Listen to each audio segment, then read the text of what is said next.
Hello everybody. आज की इस वीडियो में हम एक न्यू टॉपिक को स्टडी करने वाले हैं जिसका नाम है सबसिस्टेंस क्राइसिस। इसे हिंदी में आप कह सकते हैं जीविका संकट। सबसिस्टेंस क्राइसिस का मीनिंग देखते हैं। Subsistence crisis is an extreme situation where the basic means of livelihood are endangered. Subsistence crisis का मीनिंग क्या हुआ? जीने का संकट। और एक्सट्रीम सिचुएशन का मतलब क्या होता है? चरम स्थिति, यानी कि कठिन स्थिति, मुश्किल समय।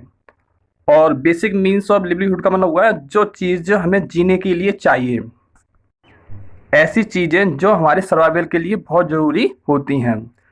इन डेंजर का मतलब होता है खतरे में चले जाना। कहने का मतलब है सब्सटेंस क्राइसिस एक ऐसी कंडीशन है जिसमें किसी भी पर्सन की बेसिक मीन्स ऑफ लिवलीहुड खतरे में चले जाते हैं और उस पर्सन को जीवित रहने में बहुत अधिक कठिनाई का सामना करना पड़ता है।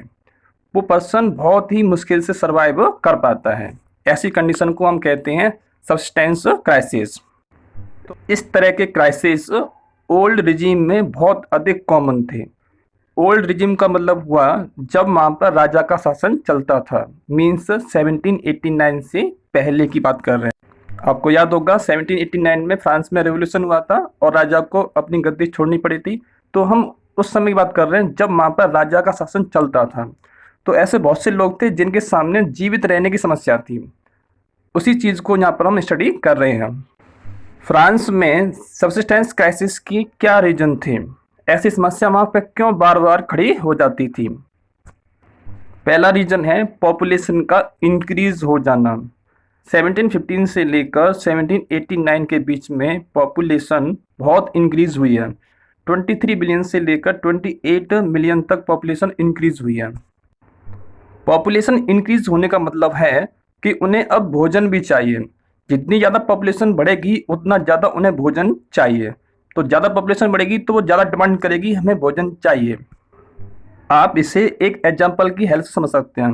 मान ली सपोज आपके घर में अभी 10 मेंबर्स हैं, फिर एक दिन आपके घर में 40 मेंबर्स हो जाएं, तो आपने देखा कि यहाँ पर उनकी डिमांड फूड की इंक्रीज हो जाएगी। इसी तरह से किसी देश में जब पॉपुलेशन इंक्रीज होती है तो डिमांड फूड की इंक्रीज हो जाती है। पॉपुलेशन तो इंक्रीज हो गई, तो क्या खेत में जो हमारा प्रोडक्शन है वो बहुत जल्दी से इंक्रीज हो जाएगा? वो बिल्कुल भी इंक्रीज नहीं हो जाएगा। प्रोडक्शन पॉपुलेशन के हिसाब से इंक्रीज नहीं हो पाता है। पॉपुलेशन तो बहुत तेज़ गति से बढ़ जाती है लेकिन प्रोडक्शन उतनी तेज़ गति से नहीं बढ़ पाता है। इसी तरह से फ्रांस में भी ऐसा हो रहा है कि पॉपुलेशन तो इंक्रीज हो रही है लेकिन उनका फूड प्रोडक्शन इंक्रीज नहीं हो रहा है।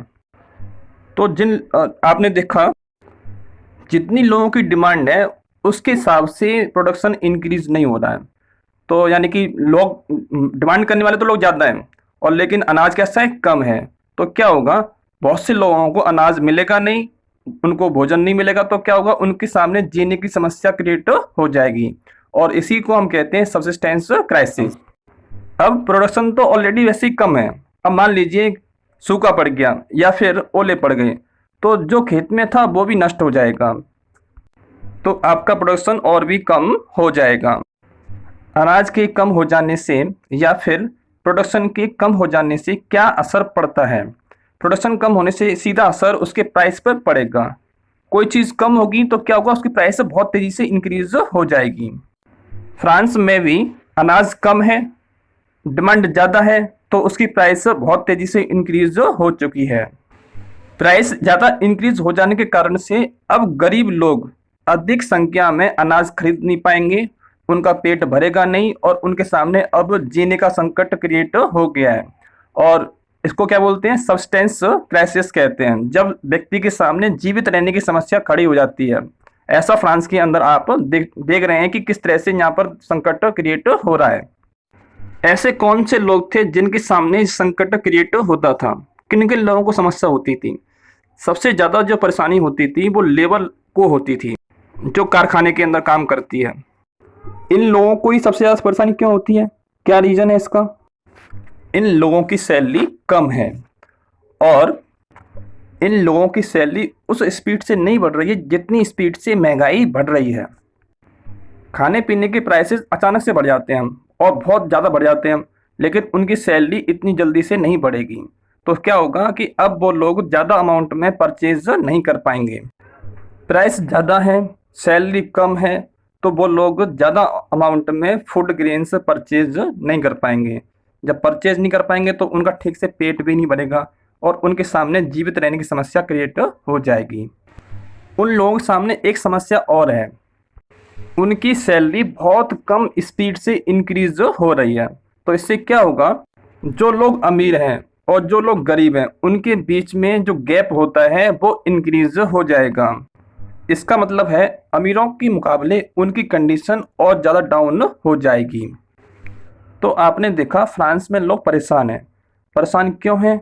क्योंकि क्रॉप नष्ट हो जाती है और अनाज का प्रोडक्शन कम होता है, प्राइस बहुत ज़्यादा इंक्रीज़ हो जाते हैं, तो वो लोग ठीक से सामान को परचेज नहीं कर पाते और उन लोगों के सामने अब अपने पेट को भरने की भी समस्या है। कल के वीडियो में आपने देखा था कि फ्रांस में राजा जो है टैक्स इंक्रीज कर देता है। लोग पहले से ही परेशान हैं और टैक्स इंक्रीज और कर देते हैं। तो लोग जब परेशान होंगे तो क्या करेंगे, राजा के खिलाफ में वो आवाज़ को उठाएंगे और वहाँ पर रिवोल्यूशन को कर देंगे। तो इस रीजन से भी फ्रांस में रिवोल्यूशन होता है। इसको हम नेक्स्ट वीडियो में देखेंगे।